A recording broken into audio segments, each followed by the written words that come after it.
their turon.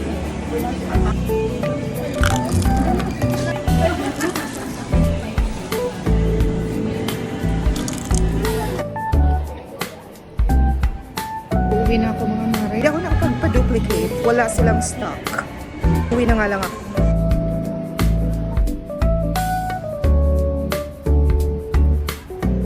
On my way home.